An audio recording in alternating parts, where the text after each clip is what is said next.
کیا آپ کو اکثر ہڈیوں میں درد رہتا ہے، پٹھوں کی کمزوری یا دانتوں کی خرابی کا سامنا ہے؟ یہ کیلشیم کی کمی کی علامات ہو سکتی ہیں۔ اس ویڈیو میں بتاؤں گی کیلشیم کی کمی کا قدرتی آیورویدک علاج بغیر کسی سائیڈ ایفیکٹ کے۔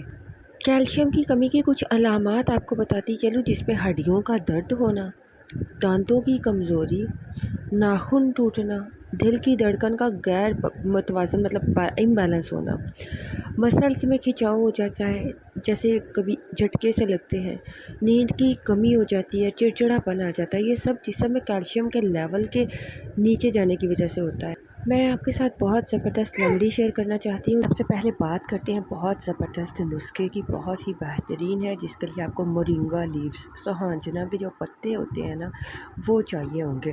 سب سے پہلے میں آپ کو بتانا چاہوں گی کہ یہ کیوں فائدہ مند ہوتے ہیں۔ سوہانجنا کے جو پتے ہیں وہ کیلشیم، آئرن اور وٹامن اے سے بھرپور ہوتے ہیں۔ یہ ہڈیوں کو بھی مضبوط بناتے ہیں۔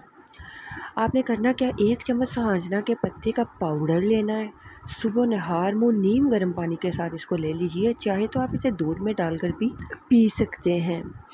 آپ نے اسے تقریباً 40 دن مسلسل لینا ہے، انشاءاللہ آپ کو زبردست واضح فرق نظر آئے گا۔ اگر آپ یہ نہیں کر سکتے تو دوسری ریمیڈی کی بات کرتی ہوں، جس میں آپ کو چاہیے سیسم سیڈز مطلب تل لے لیجئے، سفید تل لے لیجئے، اور آپ کو جگری مطلب گڑ چاہیے۔ تل میں قدرتی کیلشیم ہوتا ہے، یہ کیلشیم کا خزانہ ہے، اور گڑ جسم کو ڈیٹاکس کرتا ہے اور آئرن مہیا کرتا ہے۔ آپ نے کرنا کیا، روزانہ 1 چمچ بھنے ہوئے تلوں کو بھون لیجئے گا، 1 چمچ بھنے ہوئے تل اور 1 چمچ یہ گڑ آپس میں ملا لیجئے اور اس کو کھا لیجئے۔ ناشتے کے بعد یا آپ شام میں اس کا استعمال کر سکتے ہیں۔ اب آپ کے ساتھ تیسرا زبردست نسخہ بھی شیئر کرتی چلوں۔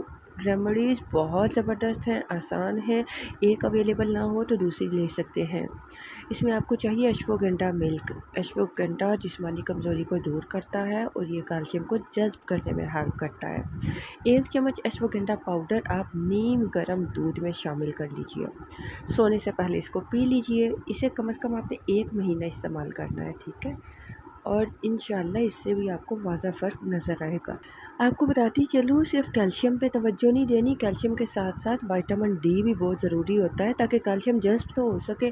کیلشیم کی سپلیمنٹ لیے جا رہے ہو، وٹامن ڈی ہے نہیں تو کیلشیم تو جذب ہوگا ہی نہیں، تو فائدہ نہیں ہے۔ اس لیے آپ تھوڑی سی سن لائٹ لیں، روزانہ کم از کم 15 منٹ دھوپ میں ضرور بیٹھے، صبح کی ٹھنڈی دھوپ میں یا شام کی ٹھنڈی دھوپ میں، تاکہ وٹامن ڈی کی وجہ سے کیلشیم آپ کے باڈی میں جذب ہو سکے۔ جسم میں کیلشیم کی مقدار کو بڑھانے والی کچھ غذائیں، قدرتی غذائیں میں بتاتی ہوں، نیچرل جو ہوتی ہیں، جس میں دودھ، دہی، پنیر ہو گیا، بادام لیں، کھجور لیں، ہری پتوں والی سبزیوں کا استعمال کریں، میتھی پالک کا استعمال کریں، انجیر لیں اور کالے چنے آپ استعمال کر سکتے ہیں۔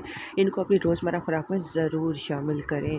اگر آپ کو ویڈیو پسند آئے تو لائک کر دیجیے گا، کسی کو فائدہ ہو تو شیئر ضرور کریں اور سبسکرائب کرنا نہ بھولیں۔ آپ سے ملوں گی نئے ٹاپک میں نئی ویڈیو کے ساتھ، تب تک کے لیے اللہ حافظ۔